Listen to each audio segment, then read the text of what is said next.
Strange Fellows Podcast from Winthrop, Maine. Hi listeners, this is Seth. I just want to let you know that this episode of the podcast has all kinds of spoilers for the movie Blade Runner, because we're doing a full review on it. Also, we goofed up and we left the heater on, so there's a humming noise in the background. We're going to do what we can to make that not happen again. Thanks for listening and being patient with us as we are developing our voice here. Here's the podcast. All right, welcome to Strange Fellows Podcast. This is episode 2. Today we're talking about Blade Runner, classic movie from the 80s, one of my favorites. And we got Louis Carey here and Chris Shaw, who was there, man, back in the day. Back in the day. So let's get started, guys. Chris, I really am excited to have you here since you were there when the movie came out, and you can tell us a little bit about what it was like to hear about it and then go and see it for the first time and all that. Well, to hear about it, I really didn't. It was through my father. My father had. I never saw it in the theater. I wasn't fortunate enough, but my father had one of the very first VHS machines, and he bought it on VHS, and that's how I was able to experience it. But I got to experience it regularly. Like, we watched it a lot. You know, It was one of my dad's favorite movies, definitely my favorite movie. It's just from being so immersed in it. But back then, there weren't a whole lot of sci-fis that you could really get into. It was just such a unique thing for its time. Yeah, definitely. The special effects, I mean, everything behind it was just awesome, you know. Yeah. You see it, you're just enthralled, you know. Do you have a favorite cut of the film? Favorite cut of the film? Yeah, there's like so many versions. Mine, I don't know. I just, everything goes back to me with a Rucker Hauer on the roof and it's raining and he's got Harrison Ford at his weakest. Yeah. You know, that to me, you know, one of the most famous lines, and also an ad-lib line, you know. Yeah. Just, it was just an incredible part of the movie when Rucker Hauer finally passes away, just because he's timed out. Yeah. You know? Yeah. Wants more life, you know? I want more life, fucker. Yeah. Yeah, definitely. One of the things that really stands out to me about this film is, after reading the novel, one of the only examples I can think of where the theme of the novel and what the novel is trying to say is opposite of what the film is trying to say. The novel, Do Androids Dream of Electric That's Sheep? right, yeah, by Philip K. Dick. Yeah. So,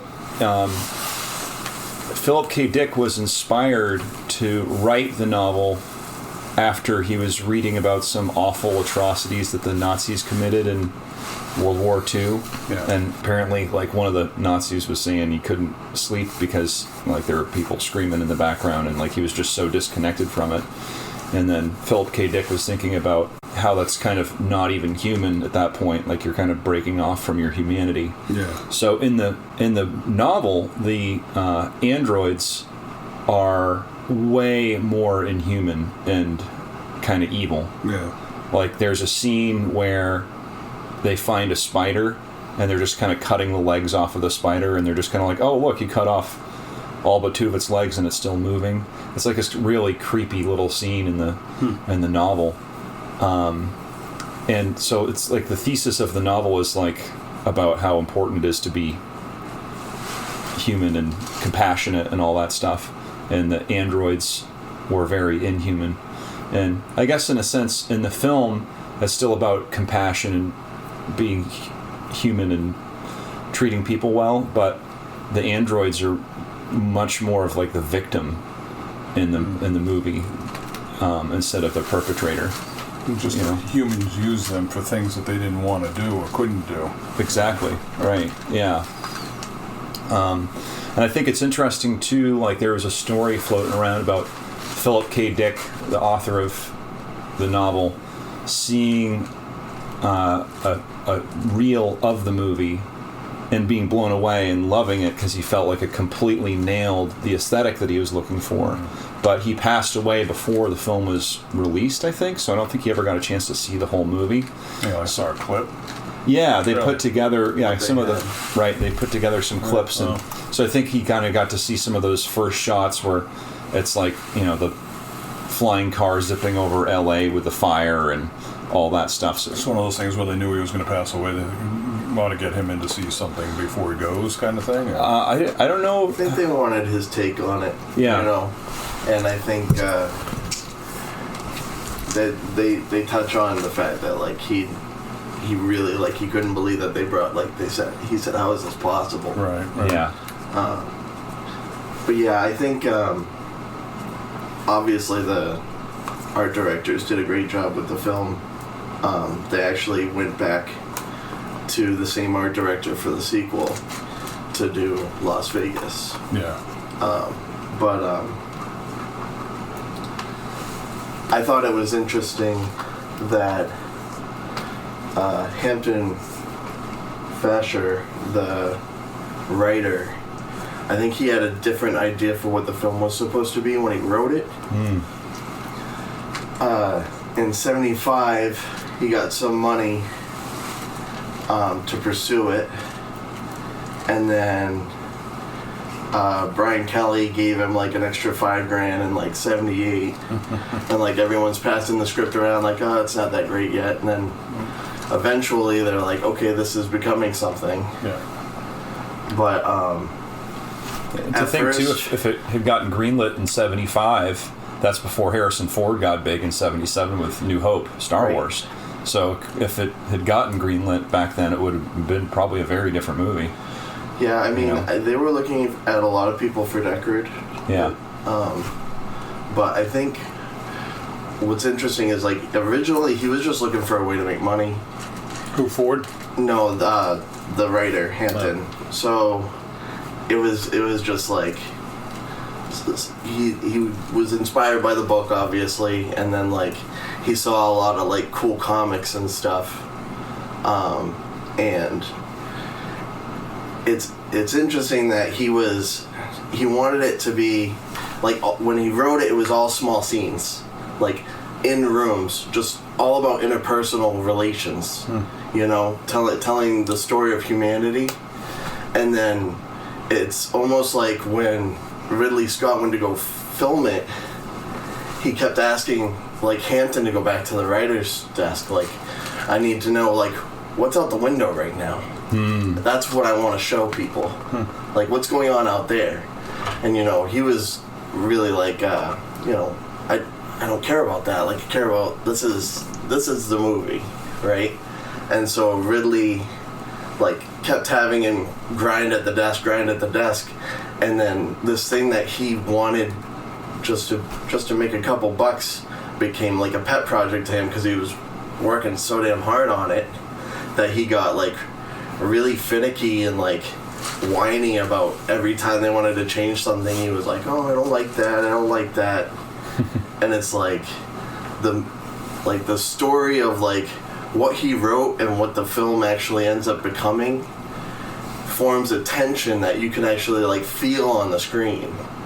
Like there's a lot of tension in the society that the film is set in, but also there's tension between all the characters.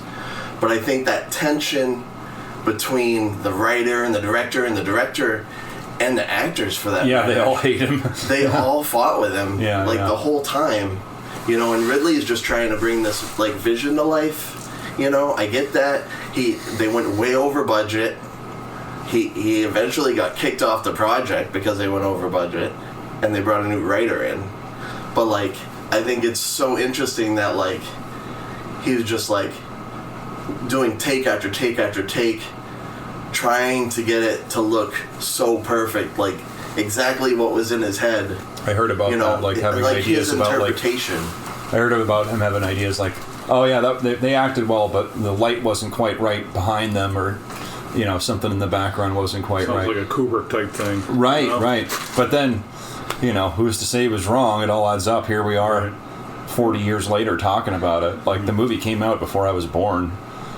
And they're talking about how like some of the shots they did like overexposures where they just went back over the same film like sometimes like 6 different times so that they could capture light on a different part so that when it was all edited together like it would all marry, you know? Yeah. And so like that amount of like devotion and love put into the project is what we get out of it now today. But like I said, I think the real interesting part of the story, everyone always talks about the societal, you know, impact and the, you know, what the story means, the sociology behind it all.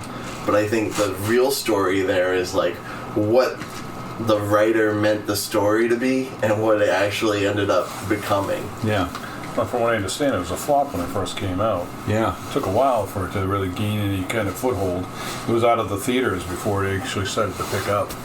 You know, now it's this cult classic that just everybody loves, and if you're a sci-fi fan, Yeah. you know, yeah. So, Chris, do you remember back in the day when you watched it early on? Do you remember if they had the voiceover? The voiceover, no. So that was cut out by the time they had the VHS? It took me a while to realize that Deckard was even a replicant. I mean, you know, years. It took me to try to piece that together in my head. That was he a replicant or wasn't he? You know? Yeah. I know the question was always out there: is he? Isn't he? But then it finally just came to light. He's a replicant. You know. Well, I think one thing that's really interesting. Just built differently. You know. Right.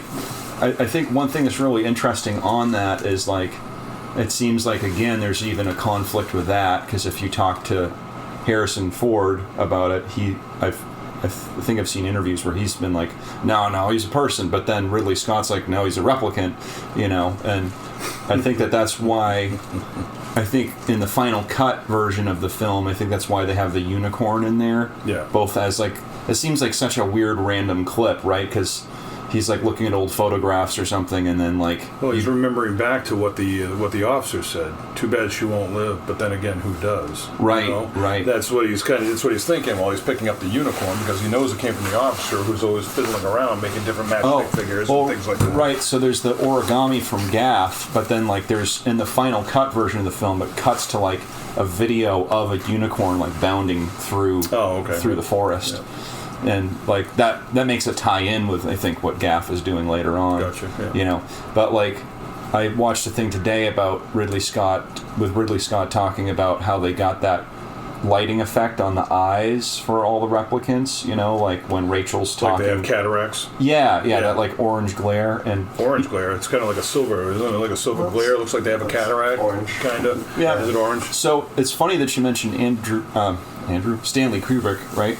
Because the inspiration for that light reflection was from 2001: A Space Odyssey, when they have that shot of like a jaguar or a panther, and you see the light reflecting in its eyes. Yeah.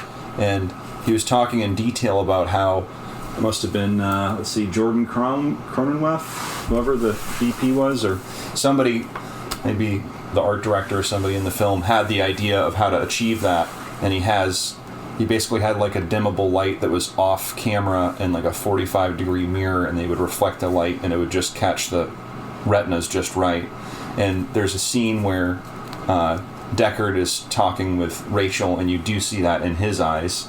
So it's like that to me is one of the scenes that's like screaming that he's totally a replicant. They also show that in the owl that's in the room with them while they're doing the interview. 100%. Yeah.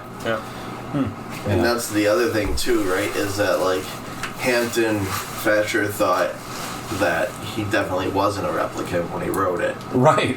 And I think the fact that Ridley, like, when in early interviews, Ridley says, well, it's for fans to decide, right? Later interviews, he says, oh, he's definitely a replicant, because it feeds into the narrative he wants, and if he ever wants a sequel, he has to be, right? And so then he definitely feeds into that, because he's like, well, if we ever make another one of these, it only makes sense that he was. Yeah. Do you think so? I think if he was a replicant, then the whole idea is replicants die after 4 years, Right. And then 2049 is 20 years later. Well, or no, whatever. well, that's But because also- they implant them with a chip. That was just They didn't the do that Nexus very- 6s, though. And they also touch on the fact that Deckard is different, right? When the detective, when the chief has him in the office, he says that, he's special, that he needs his magic, right? He hints that Work your magic. Yeah. he hints that he's different in some way, Yeah. And it's also interesting how when they originally bring him in, they don't just like say, hey, like the chief needs to talk to you, Right. right? They tell him that he's under arrest, Yeah. and he's like, oh well, you wouldn't have came here of your own volition or whatever. But it's like, yeah, but like, you don't tell him that he's under arrest. You just say, hey, like you're coming with us. You know what I mean? Right. Like, Yeah. I thought it was it's a weird way to, you know what I mean? I think one of my favorite little side characters is the noodle bar waiter guy. Yeah. Just he only has like 3 lines, but like all that vibe of like panning down, and you see Deckard out front of the electronics store, and it's raining, and there's people with the lightsaber umbrellas and shit, and then and then he just crosses the street to the noodle bar, and he like won't. Oh, he was waiting for a spot. Right. Yeah. And then he waves them over, and Right, yeah. And then he won't talk to the cops directly. He's like, tell him I'm busy or whatever, Yeah. tell him I'm eating. I thought that was great. And it's also interesting that they sent Gaff, who's like, because if he was having retired or whatever, replicants that aren't doing the thing that they're meant to do anymore are considered illegal, right? So I think that maybe they're not send a even allowed on the detective world. after, you know what I mean? I think they're not even supposed to be on the planet at all. So that's Yeah. another reason why did they say under arrest, right? Is he under arrest because he's actually a rogue replicant? Like, Yeah. there's a weird thing there. But like I said, I think it's really inherent in the way that the characters interact. Like, all of Deckard's dialogue toward Rachel is very like aggressive. He's sent in originally to interrogate her, and then like he's sent in to talk to Tyrell, and Tyrell's like, let's just, he's like messing with Deckard. He's like, I want to see how well my technology is. Well, he also said that Yeah. there was that he was going to be doing a test when he went there, though. Yeah. He said, "I want you to put the machine on it." Yeah. And so, But he sets him up though, because he's like, I want to see a false, I want to see a negative reading first. And he's like, no, she's really a replicant, and she doesn't know, Yeah, or it doesn't know. He calls her it at right? first. How which is does it interesting. not know what it is? Right. Right. Yeah. It's all of this very like negative connotation to it, where like very adversarial. Yeah. And then like, it's he says, oh well, it takes over 100 questions when it normally takes between 20 and 30. Yeah. Hinting that she's special in some way. Totally. And then like when she meets him at the apartment, like he's so savage, like has no, like, he just rips the reality right away from her. Yeah, he's like telling her all the memories with remember the spider? Remember with your brother? Like these things, you never told anybody about that. Yeah, it was Tyrell's niece. Right, yeah. It was her memories. Right, exactly. Right, yeah. Yeah, then she just But runs he off. doesn't ease into it at all. No. He just like dives right, like, yeah, you're a replicant, and then he doesn't even feel bad until she starts to cry. Yeah. And then he's like, oh, I made a bad joke. But it's interesting, though, that he does start to feel bad. It's almost like that's a moment when his character changes a little bit, from just calling her an it and stuff to being like, oh, okay. Well, Like, that's I the care about thing, how she too, right? feels. Is, like, I think a lot of, like, the change in what Deckard was written as and what Deckard is in the movie is due to not just Ripley Scott, but Harrison Ford's influence, because early on, specifically in his career, he was very involved in the filmmaking process. He wanted to know exactly what the director wanted to come to life on the screen, and he wanted to be very involved in making that happen. And I think in Harrison Ford's mind, like, I'm the hero of this picture, like, I want to be the good guy. And so even though there's this like very agitated adversarial dialogue written written in the script. I think that they wanted to put, and I think Ridley wanted that for him, was, to give him what he wanted and make him more of the hero. And I think that's kind of why that relationship comes off as really, weird. Because it's written so aggressive, and then, you're trying to give him feelings toward this thing that he just called an it. And then, originally Hampton, fought back when they wanted a romance scene, and was absolutely not. And he had him go write one anyway. And so, well, in the book he's supposed to hook up with Rachel, but one of the layers of making it more messed up though is he's married in the book. He has a wife. The wife isn't even in the movie. And did you ever see that? Did you guys ever see that cut scene from the end where they drive off into the sunset? In the they're on forest a and country stuff? road or something. Yeah. So one of the lines of dialogue she says is, "How long did you know your wife?" And it's okay, that doesn't make any sense. Right. If you just watch the movie we watched. Well, and Harrison said that was the only part of the whole film when it first came out at the premiere that he didn't believe at all. He said that whole ending, he was it was a totally different movie. It didn't make any sense. Right. It didn't belong in the film.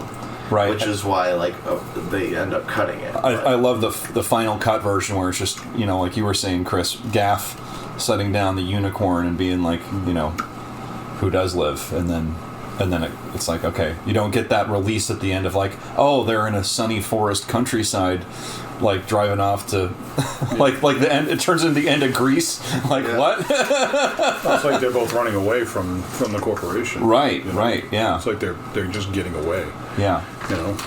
Back in that world where it was dark and raining all the time. Yeah. Where did this sunny country road come from? Right. Exactly. Right. Totally different vibe. I think that sometimes that can you can have an interesting ending for a movie where it does change the vibe at the end, but I think that really kind of did a disservice to this film, the original cut. One of the other things that was interesting that was in the book that was not in the movie was he has this device in his apartment where he lives with his wife. What wife, right? Called a mood organ. And it's this device where you can, there's a catalog that goes with it, and you punch in a number, and it just kind of gives you the vibe of the feeling that you want. I want to feel kind of confused right now, and you punch, that's 653 or whatever, you punch that in, and then that will tell, it just it somehow makes you have a feeling. That was a really interesting idea. And I lent the book to another nerdy friend of mine who's another Blade Runner fan, and he's like, man, I really want one of those. And I was thinking about it, and it's we kind of have one just with a record player or something, right? If I want to feel stoked, I'm going to listen to some Mastodon, Yeah. Or if I want to feel relaxed, I might listen to Pink Floyd or something, right. But I thought that was a really... I think it's fine that they didn't put it in the film, and I think it's fine they didn't put the wife in the film either. I think that all the differences between the book and the film are fine, but I do find that they're interesting. Mm-hmm. You know what I mean? Yeah. Did they ever lean into whether his wife was a replicant as well? It's just somebody they made to pair up with him? Or? In the book, I don't... It's been a while since I read the book. I don't remember that being an arc. I don't even remember them implying that Deckard is a replicant in the book. Really? I think at the end he kind of settles back down with his wife, but he does go and hook up with Rachel at one point in the book. Mm. But it was an interesting idea in the movie that he kind of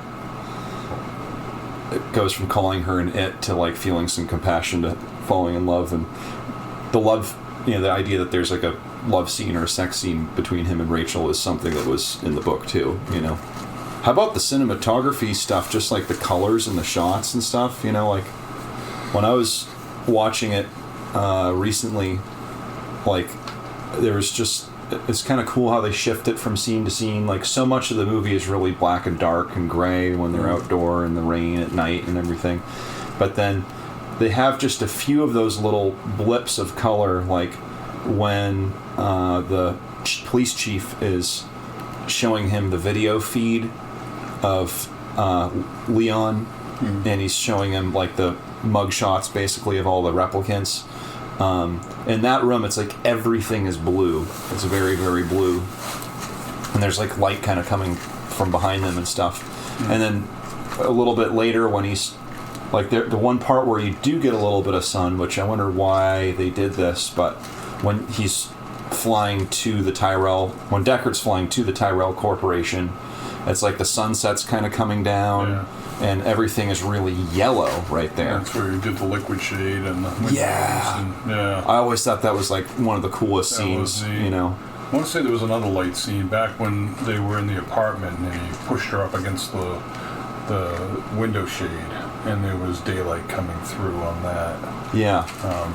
That's another scene where I can remember daylight.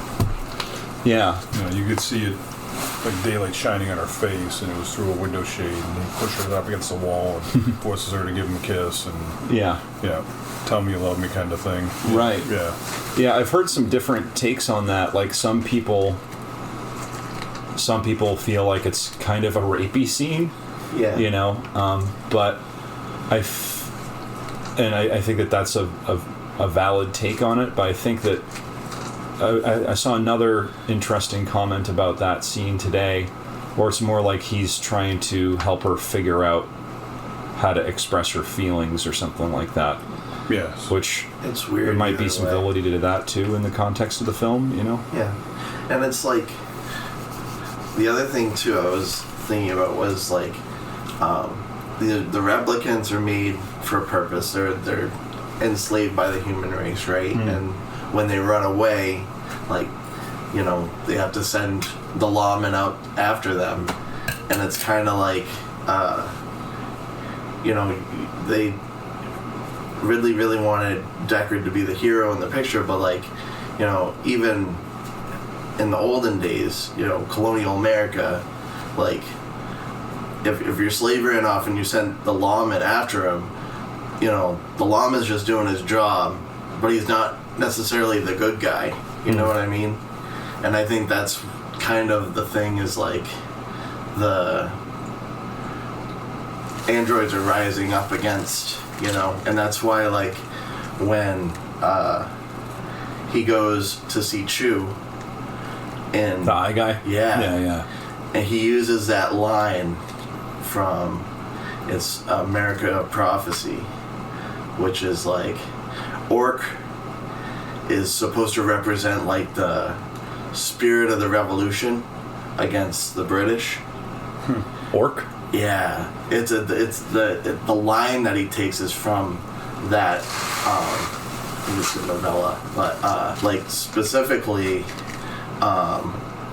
he kind of misquotes it. You know, he says how the angels have fallen, and I think the original quote is like the angels have arise or something. But I think the idea behind it is kind of his take on like society, you know, and how like you know, he's rising up against his oppressors, but also like you know, society as a whole has fallen, and that's kind of like his take on it. But it's really interesting how like his like all he's trying to do is like get more life, right? And like it's when you look at the through line there, like he's like not the main character of the story, but it's his story.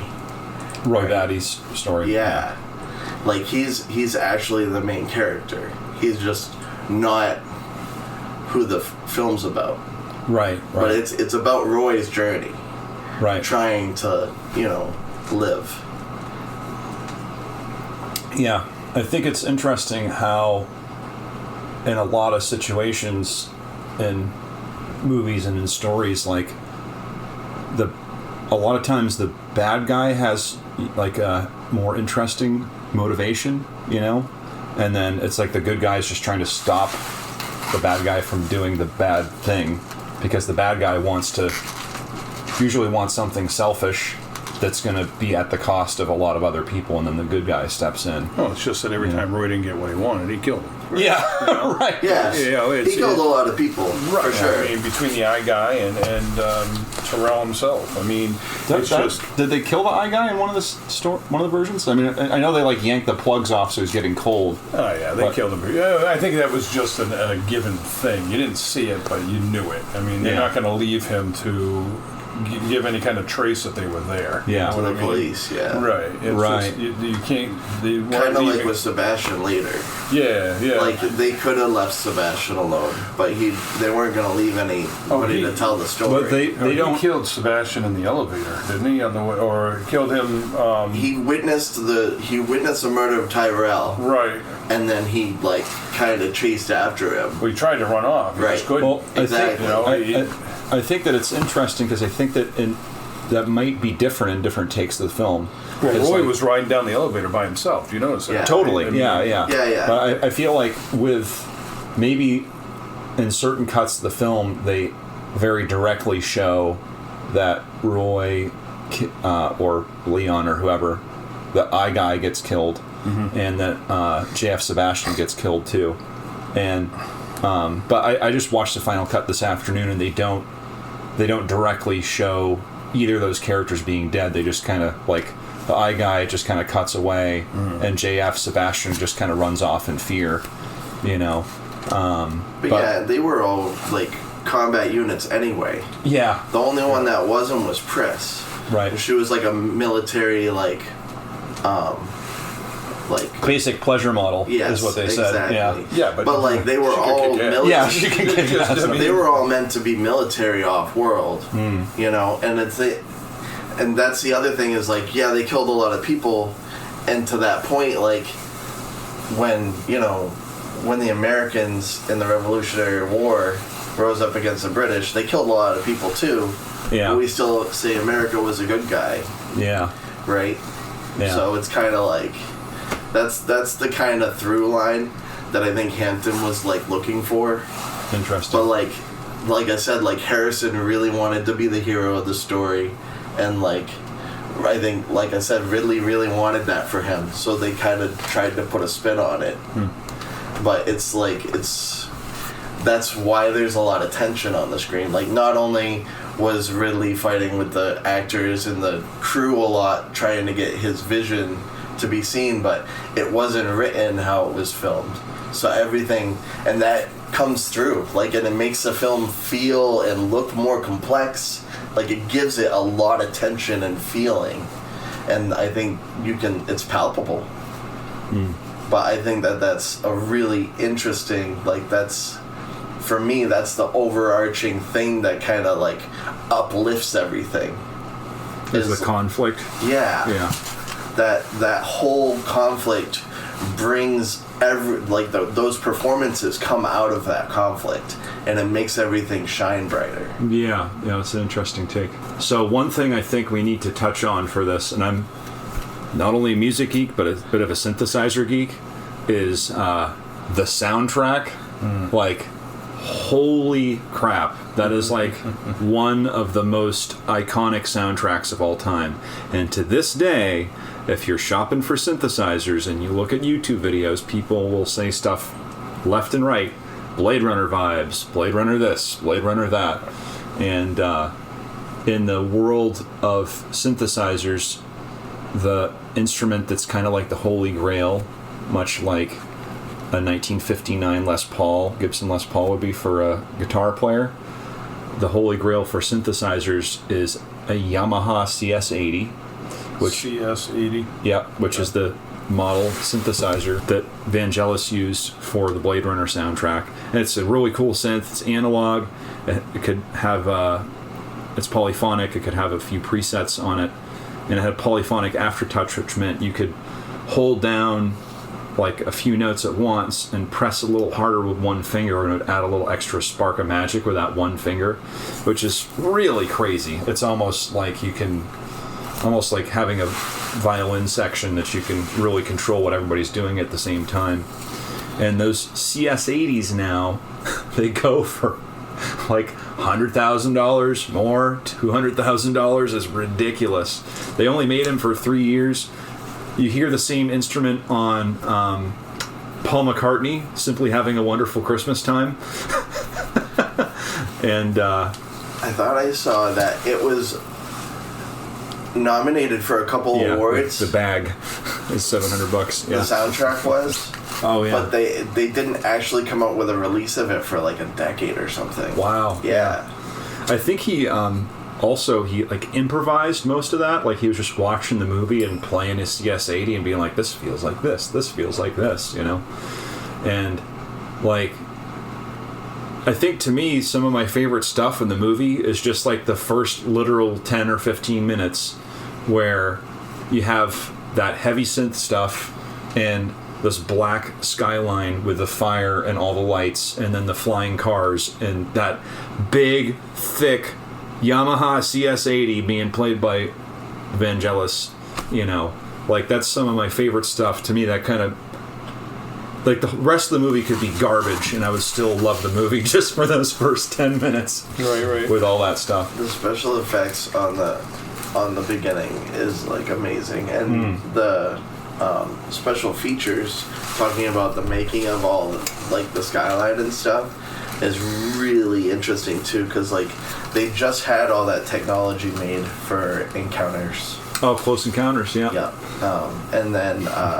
they did like cutouts of brass of the cityscape and did like layers so far deep, and they just had this massive like cityscape that they built, and they had the camera on like a digital like outlay, so it would like take the same path every time, so they could kind of light different sections of it. Oh, it's cool. And they had like the pieces that they used for the Tyrell building, those partial pyramid looking things. Yeah. They used those buildings multiple times in the skyline because they could turn them in different angles.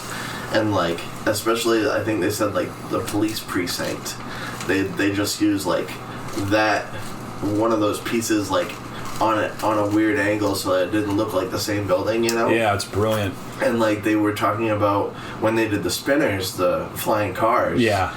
They kept losing them in the backgrounds of the shots, and they were wondering like we really want people to be looking at this, focusing on this. How do we get the eye to draw there, right? And so they were talking to somebody who was doing the lighting, and they said, we think we want a light to draw the eye there, you know? And he goes, oh, we have these really like bright like little and that's actually it fixed a lot of their filming problems, and then it just made them look a lot cooler. Was it a light they shone on the cars, or no, like it was like a little like I don't know if it was LED or whatever, but a little light that they actually put on top of like the model. Oh, okay. And it like the glaring light from that fixed like every shot that they were doing. Interesting. Yeah. And it just like it draws the eye. It does exactly what it's supposed to do. Right. I have a confession to make. A few years ago, you mentioned the Tyrell building. I went to the Museum of Moving Image in Queens, New York, and they have that there. They have it there. And I kind of touched it just so I could say I touched it. But it was really cool to see it up close and personal because, you know, the level of detail they went to for all those movies. I think that they must have done that Tyrell Corporation building structure the same way they did a lot of like the Star Destroyers and Star Wars and stuff, where they do kit bashing. You know, we talk on this channel about Warhammer and models and all that stuff. Nerdy stuff. Right.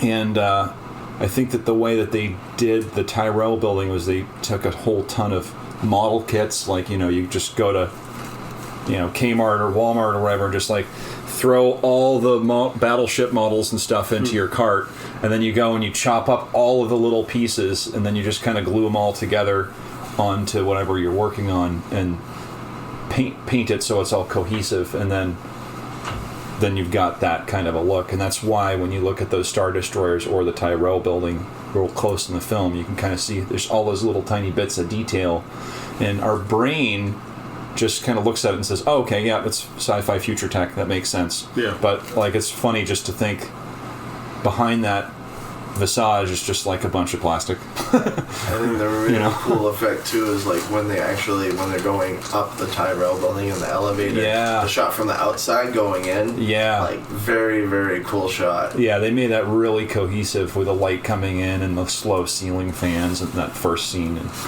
yeah. So, Chris, you have a tattoo on your leg, don't you? I do. Yeah. A few, but you've got the Blade Runner one. What did you choose for your Blade Runner tattoo? Just a lot of the sayings from the movie. A lot of the, I guess, famous quotes from the movie. Mm-hmm. That Nexus 6 in the middle, more human than human. Yeah. Is their motto, Oh, yeah, there it is. What's this here? If you could only see what I have seen with your eyes, all those moments will be lost, like, in time, like tears in the rain. Yeah. And you got the Nexus stuff. Yeah, that's super cool. Nexus stuff, colonization, human colonization. More human than human. Yeah. The owl. Oh, right. Right. Yeah. That was kind of their symbol was the owl. They had a couple of other things in there. Wake up, time to die. Yeah. That one. Too bad she won't live, but then again, who does? Yeah, that's cool. That's always. It's awesome. Well, those are all just, I thought, were some of the best quotes from that movie. Yeah. You think about them, and that one from Rutger Hauer where he ad-libbed. Yeah. That one at the end when he's in the rain. Yeah. I just thought that was genius. Yeah. Beautiful. To come up with that and just on the spur of the moment was just amazing, especially for that movie, and I can see why they kept it in. It's just it just really makes you think. Yeah. I really love that they give Roy so many great lines in the movie too. Yeah. Like that line when he's talking to Chew, because he's trying to get information out of Chew, and Chew's literally.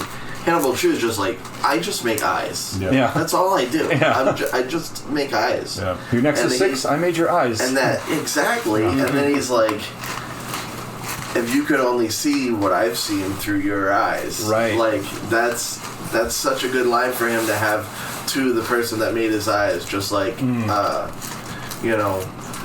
of sets you up for that speech later on. Exactly. Yeah. Kind of gives it some cohesion. And all of his dialogue when he's talking to the next person, JF Sebastian? Yeah. So many good lines in all of that, and then again when he meets Tyrell at the end, Yeah. it's just every scene he has really good dialogue with every single character. Yeah. Well, it's just amazing how they were all built the same, but they each have their own kind of personality still, Yeah. Between Pris and Zora and, Leon. Leon was very much a child, but they all had this killer instinct in them, Yeah. And, but he kept on. Did you get your precious photos? Remember Yeah. when he got back and he was trying Leon. to get it. Yeah, Leon. Yeah. But then when he grabs them, and puts them up against the car, and but it was punches always a hole through a dumpster or whatever. Yeah, it was always Rutger Hauer that had the leader of the bunch. What made him leader of the bunch? Did they program him differently than the others? Did they, what gave them their personalities if they're artificial? I mean, they all had specific programming, but yeah, I think that, including everything that they have for experiences since when they were made. Yeah. Everything leading up to. But they were given memories. I think part of it had to do with they were given memories of different people. Yeah. Which maybe gave them that different feeling. But they said that they acted like children because they were really only in real life, 5-6 years old. Right. And it's neat how you see the difference in each of them if they were all programmed the same. I think that it was really great how they showed Roy Batty and Leon both kind of like some of the facial expressions and things that they do. It's like you see the same thing in a kid who's struggling with their emotions. Yeah. You know, like they'll be like really sad or like really mad on the drop of a hat, and it's just I felt like they did a great job conveying that emotional immaturity. Yeah.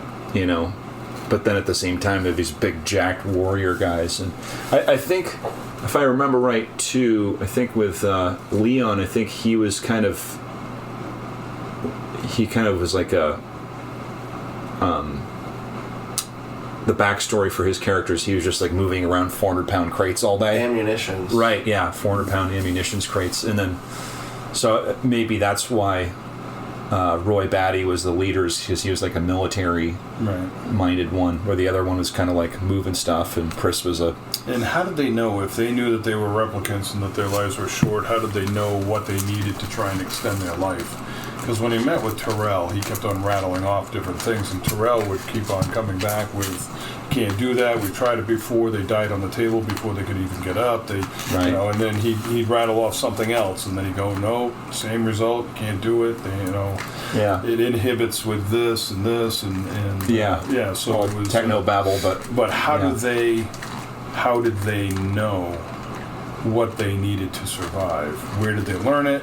I just think there's so much more of a backstory to that film that I would love to have seen. You could almost have an interesting prequel or something. Something like that. Yeah. I'd love to see a prequel to that. That would be amazing to see, you know, where, you know, them working in the off-world colony, maybe how Deckard comes into his being and how he became who he was, the thoughts behind Rachel, you know, what was the reason for Rachel, or was she just an experiment? Was she maybe the first one made? He touches on that she's an experiment. Yeah.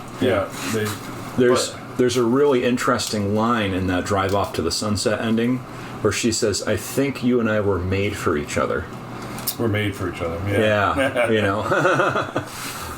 Yeah, but in 2049, she dies in childbirth, right? Yeah. Right. Yeah. But that was a child between the two of them. Right. Yeah, and I thought we could do a whole other episode just on that, on 2049. Yeah. I would. Man, yeah, I could easily talk another hour just about the sequel. I think part of the allure too is like so it was written as small scenes in rooms. Ridley took it outside to the street, and that like showed everybody the world. And they talked a lot about Off-World, but they didn't show Off-World. Yeah, right. Mostly because that would have cost way more, right? But also, like, you know, you had the blimps floating overhead. I think it would have like screwed up the pacing in the film too, to be like, by the way, here's Mars. By the way, here's Venus. You know, but like, I think the allure is there's a lot more going on in the film that they hint on here and there, just to let you know, like, hey, just so you know, this exists, right? And it makes you like want to go there once, you know, right? It begs for you to like show a colony, you know, but they just talk about them, and I think that's part of the allure is that like they're touching on concepts that are super interesting and make you want to know more without actually like giving that to you. It's kind of like a book. It's just forcing you to use your imagination. You know, you got this off-world colony, but I have in my mind what an off-world colony looks like. Yeah. You do. I mean, it's all in your own mind. I think that's the allure of the movie, and what makes it so special is that you can make it what you want it instead of somebody telling you what it is. You know. I think a lot of the best things in the world leave you wanting more. Yeah. You know. Yeah, I would definitely love to see a prequel. Yeah. That would be amazing. Yeah, it would be amazing. If anybody's listening out there in the internet world. Yeah, but they'd have to take it on like they did with 2049. I mean, if they had screwed that movie up, you would have had a lot of issues in the sci-fi world and people, and they would just... I mean, I thought they did a great job with it. They did an excellent job. They did well. Yeah. The two movies in between, too, that Ridley Scott's son did are very cool. They're short films. Very, very neat. Yeah. And, like, the 2048 one leads into 2049. Jeez, I haven't seen either of those. I'll have to look at those. Yeah. Where do you find It's got Dave Bautista, and it, like, tells the whole story, like, leading into... I think one thing I want, if you guys are down for talking for another minute, one thing that would be interesting to talk about a little bit more, especially you, Chris, is just like what the movie means to you. Because that's like a lot of the stuff we're talking about here. You can, like, if you're a big Blade Runner geek, you probably have already heard all the stuff, all the detail stuff we're saying. But I think one thing that could be very interesting for us to talk about is why does it mean something to you, you know? And I could answer it first as an example. Like, I remember seeing it for the first time. My buddy Josh's dad lent me the movie. He's like, "Oh, you should check this out." I was in high school. I think I'd vaguely heard of Blade Runner maybe at some point, but I remember going home and like having, like, you know, putting it in the VCR and watching it and seeing those opening scenes and just being like, what? You know? And honestly, like, for whatever reason, I mean, I was a kid, I was up late all night and stuff. I actually fell asleep the first couple times I watched it, but because of that, it, probably the music. Yeah, the music, it's kind of, yeah, it's super relaxing, you know. But because of that, like, the movie kind of partially existed in a dream state for me, too, which kind of fit the vibe, I think, that the movie has. Yeah. So, to me, it's like, the movie's definitely a real thing, but it's also, like, in my mind, it kind of, like, bridges out into my imagination, not just from the context of the movie, but the context of how I watched it the first couple times. You know, and the vibe, that vibe meant so much to me, and it made me keep coming back and watching it and still excited about it now, you know. How about you, Chris? I mean, it's just that I love sci-fis. I mean, I love sci-fis, and I love the thought process behind the whole thing, and it just, every time you see it, it makes you think more and more. I mean, you always get something more out of it every time you watch it, and it's just it works on those pleasure sensors in your mind, you know, I don't know. I mean, it's just like everybody else out there. They love it because it's a sci-fi. They love it because it's a strange story that you just don't see in any other sci-fis. Yeah. You know, there are other great sci-fis out there. Alien, you know, it's just a great sci-fi, but it's just a different story. But it doesn't make you think the way this one makes you think. This one really gets to you, you know? Yeah. That's what I'm saying. It took a while to catch on. It took a while to catch on for a lot of people, you know? Like I said, it was a flop when it came out, but then you look at it now and you're like, why was this movie a flop? Yeah. You know? It's just, what were people thinking at the time? Was it really that much of a, you know, did the word just not get out there? Were people just not into sci-fis? But that's when sci-fis were really starting to break out. Right. I mean, you know, but you didn't have the technology back then, but this had some great scenes in it, and, you know, maybe they didn't overthink them the way we overthink movies today, you know? Do you think Sorry. No, go ahead. Do you think that your background in law enforcement changes how you feel about the character kind of being like a law enforcement figure? No, because you were into the movie before you. Oh yeah, I was way into the movie way before I ever became a police officer. I was more of a sci-fi person before anything else. Interesting. You know, I mean, there were a lot of movies out. Everybody has a level. I mean, everybody loves their sci-fi movies, this movie, that movie, but which one's your favorite, you know? Yeah. And this one has always peaked out as my favorite because it always keeps your mind going. You're constantly thinking, what if, you know, like this part of year, or, you know, you read the book and you're like, well, wait a second, you know, this doesn't quite fit in with this, and it just keeps on going. I mean, it's probably going to be like that until the day I die. I'm just going to be thinking about it, and, you know, it is always part of you that wants to live in that time frame too. You know? Wouldn't that be cool? But then, you know, well, maybe it might not be cool. I don't know, because everybody was trying to move to the off-road colony, and if you were ill, you couldn't go. And, you know, it's just, you know, look at Sebastian. He had that aging issue, you know. Right.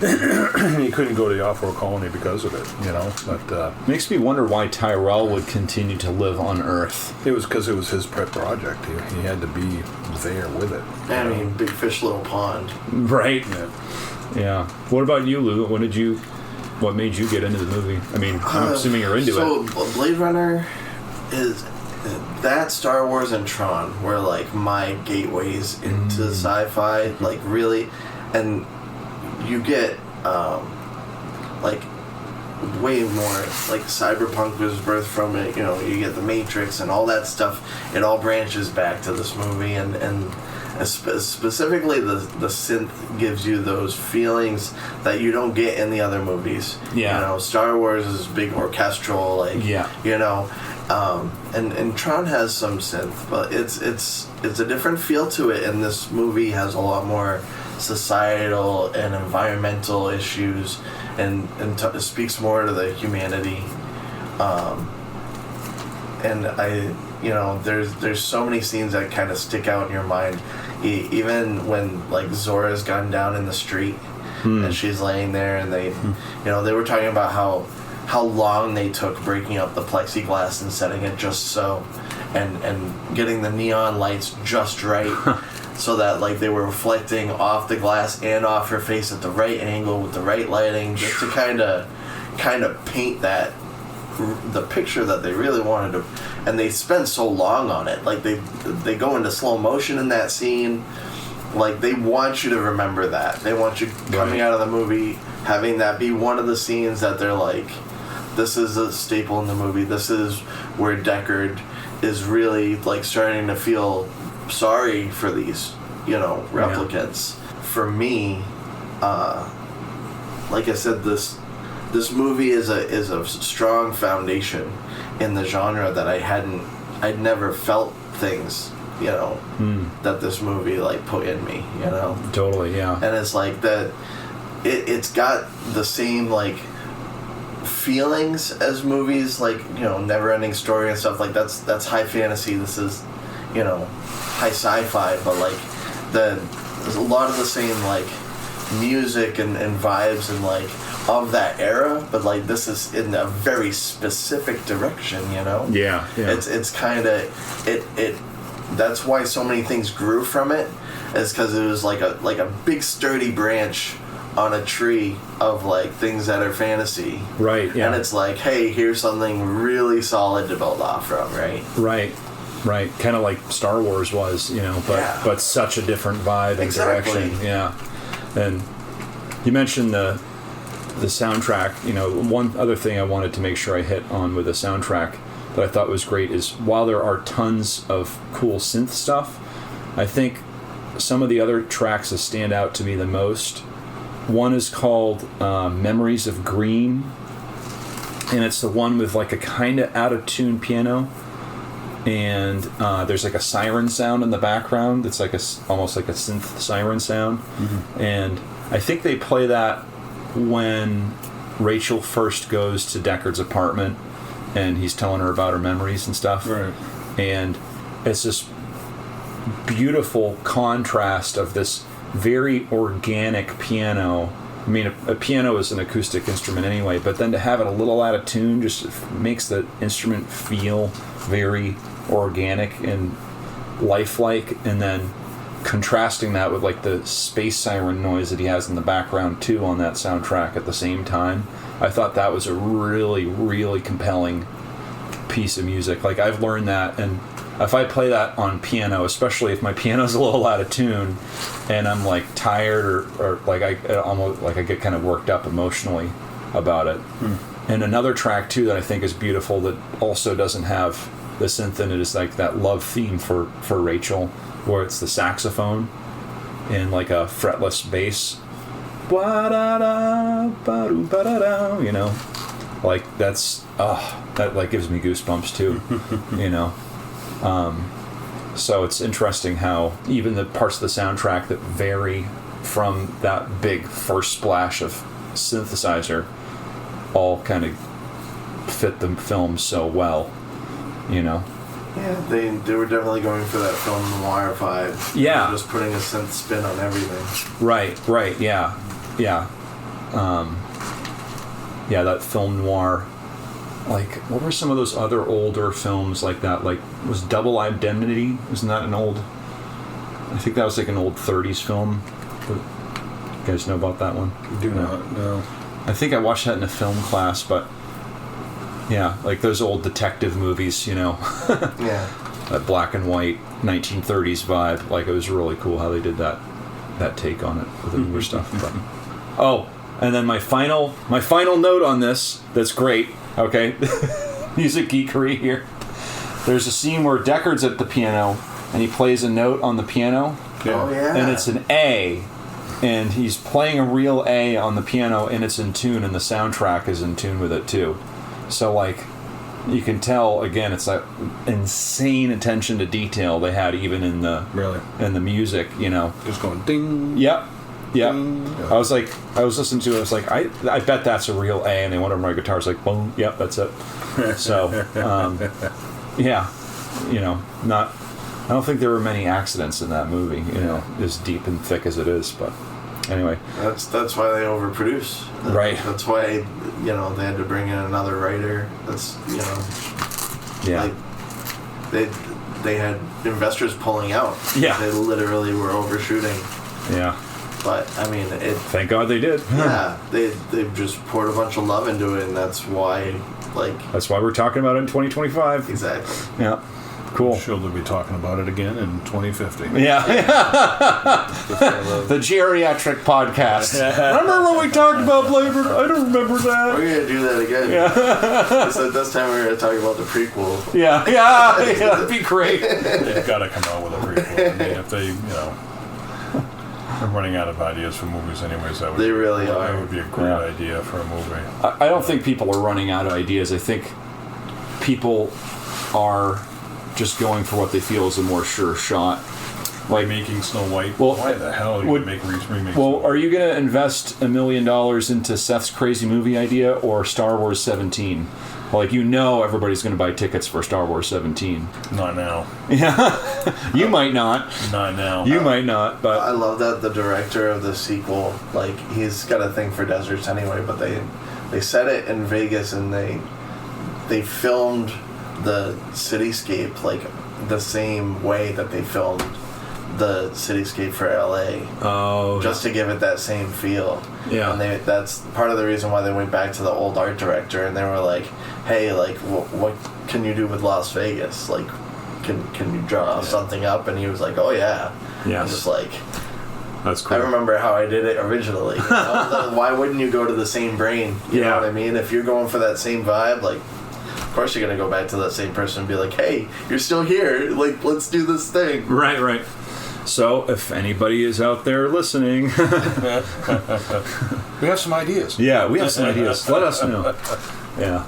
Cool. Well, thanks for listening. And if you want to hear more movie reviews, let us know in the comments. If you want us to review Blade Runner 2049 or another specific movie, let us know. Thanks, everybody, for listening, and